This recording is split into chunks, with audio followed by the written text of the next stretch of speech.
নমস্কার বন্ধুরা, আজ মহানবমী।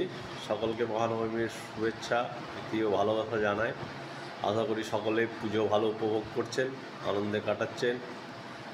আগামী আজ আর কাল মায়ের আমরা সান্নিধ্য পাব। তারপর মা আবার নিজের আলোয় ফিরে যাবেন। যাই হোক, আমি আজ ভিডিওটা বানাচ্ছি এই কারণে, এই দেখুন আমার নাতি সাহেব কেমন ঘুমোচ্ছে।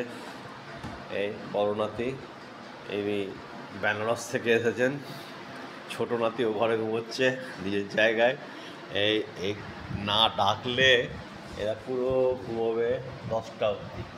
এই দেখুন কীরকম সুন্দর ঘুমোচ্ছে। কাল রাতে ঠাকুর দেখেছে অনেক, এবং রাত 12টা 12:30 পর্যন্ত জেগেছে। তারপর এই অবস্থা। এখন ডাকছি না ওকে, ঘুমোক। আমি এখন বাজারে যাব তরি তরকারি আনতে। যাই হোক, আজকের মতো ভিডিও এখানে শেষ করছি। সকলে ভালো থাকবেন, আনন্দে পুজো কাটান, সুস্থ থাকুন এবং সকলকে নিয়ে ভালোভাবে পুজো কাটান। নমস্কার। পরের ভিডিওতে আবার দেখা হবে কোন সময়।